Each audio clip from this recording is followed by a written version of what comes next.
So in like 15 years, I think we're going to look back on this time and feel kind of sheepish and a bit cringe, because I think the rampant inflammatory presence of cancel culture in this society is actually just a reflection of a widespread epidemic of internalized shame.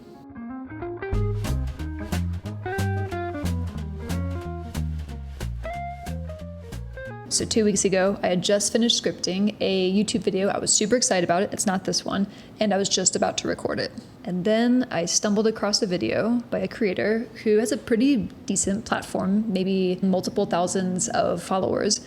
And their platform had been built on calling out self-help spiritual personalities and figures, and they had a really big following, which I get. A lot of strange things happening in self-help and modern day spirituality. And I was sitting there watching this creator just rip people to shreds with so much snark and contempt. And I felt my chest tighten and my heart began to race. And I knew this feeling. I experienced bullying myself as a kid, and I know I had this reaction anytime I see behavior that resembles that. And so I was noticing that. I was noticing my judgment. I was noticing this, other core piece of my worldview, which is that I do believe we're all doing the best we can with the tools, awareness, nervous system health that we have. And in that moment, what felt most clear to me was this fear. And it felt like somewhere in my abdomen, there was this younger part of me just trembling as she was reliving what it felt like to be torn down in front of other people. A part of me was like, oh God, is this the ghost of my Christmas future? So even if this hasn't been your lived experience, you might still identify as someone who might be feeling afraid to put themselves out there or be seen. Could be any capacity, doesn't have to be something like social media. Or you just agree that cancel culture sucks and isn't exactly like the paved road that will lead us all back to our shared humanity. So if you identify as either, this video is for you.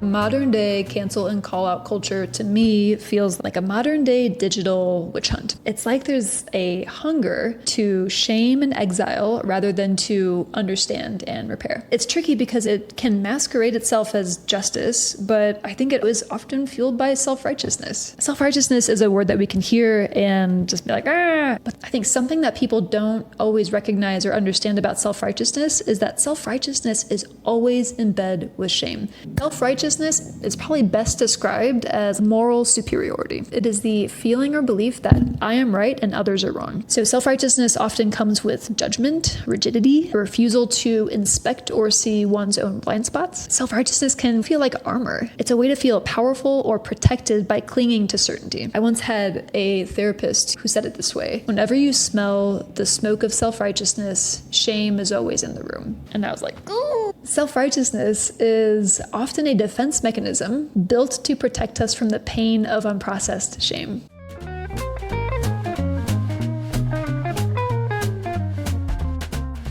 Okay, so what do I mean by shame? Shame is like mold. It grows in the dark, it spreads quietly, and it starts to affect everything without you realizing it. So I'll give an example of what internalized shame can sound like. So where guilt says, I did something bad, internalized shame, cognitions, or beliefs tend to sound like this: I am bad, I am unlovable, I am incompetent. Most cognitions that suggest that something about the essence of the human spirit. Shame tends to show up in I am language, which may not sound like a big deal. Of course, we all have that. But the problem is that shame doesn't stay isolated in that sense. On the psychological level, it seeps into our identity, our relationships, our confidence, and it even seeps into our bodies, our living tissues. So if you've ever found yourself self-sabotaging, maybe shrinking in a room, over-explaining, or avoiding being truly seen, shame is likely at the root, especially if you can't quite explain why you're doing it, or you don't always recognize that you're doing it until after it's happened. So here's the thing: unprocessed shame, it doesn't just go away. It disguises itself as perfectionism, people-pleasing, chronic anxiety, or fear of success. The hardest, trickiest part about shame is that most people don't even know it's there. Most people don't know that they have it. They just feel stuck, small, anxious, and they blame themselves for it. But when shame is brought into the light, when it's met with compassion, truth, presence, and non-judgment, it loses its grip. And at some point, you're able to see that the voice of shame was actually never your voice. It was something inherited, absorbed, or was projected onto you.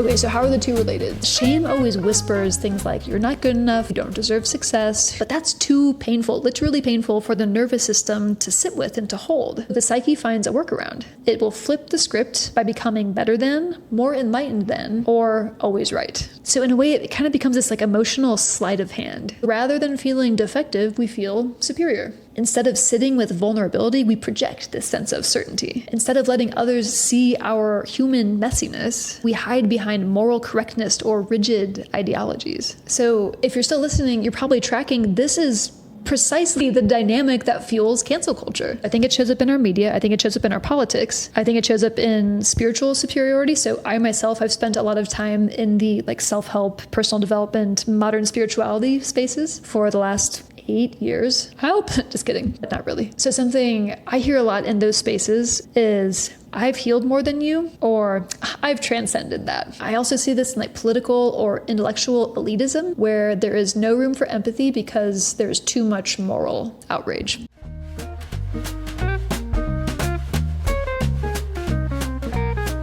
So I'm just gonna go out there and say it. I think that cancel culture can masquerade itself as justice, but I think is often fueled by self-righteousness. So in like 15 years, once we all have a bit more of shared language and understanding and appreciation for the widespread phenomenon that is internalized shame, I think we're going to look back on this time and feel kind of sheepish and a bit cringe, because I think the presence of cancel culture in this society is actually just a reflection of a widespread epidemic of internalized shame. I think the road back home to our shared humanity and connection with others begins with our connection with ourselves. If we continue to defer responsibility, so not take responsibility for whatever nervous system dysregulation we have, so said differently, our stress, our fear, our anger, as long as we continue to ignore that and suppress that and push that down, it is going to continue to find a way out to other humans, to animals, to the planet. We will overconsume.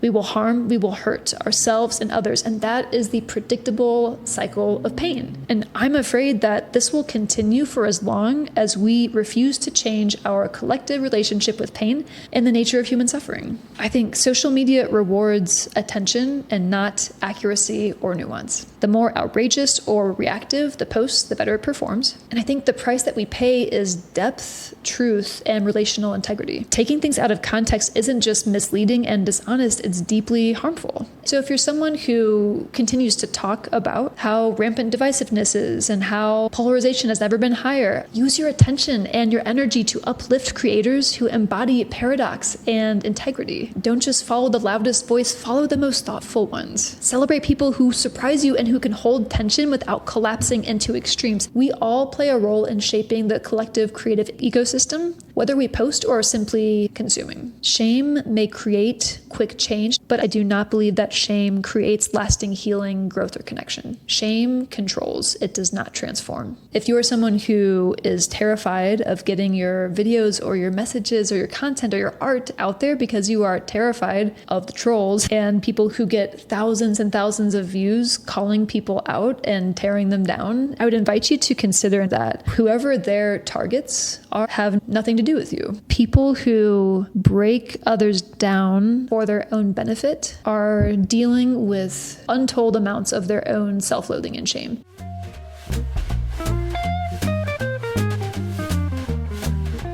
I will reference one of my all-time favorite talks. It's a Netflix special. It's Dr. Brene Brown, her Call to Courage. She talks about this really pivotal moment in her own journey, and she references this quote by Teddy Roosevelt. I'm going to pull it up.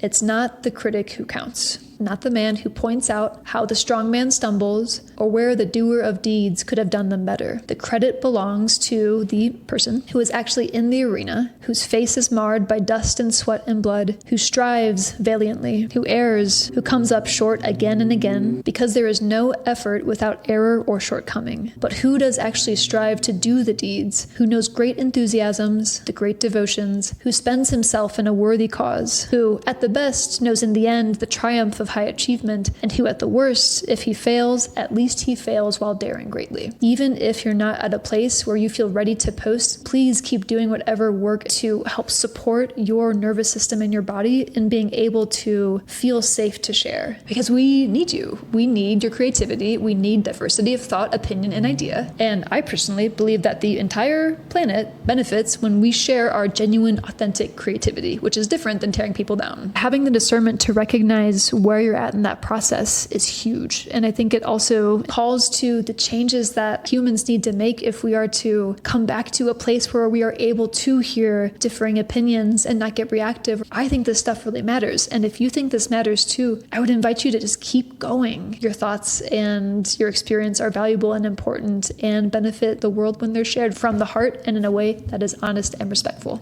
Thanks for watching.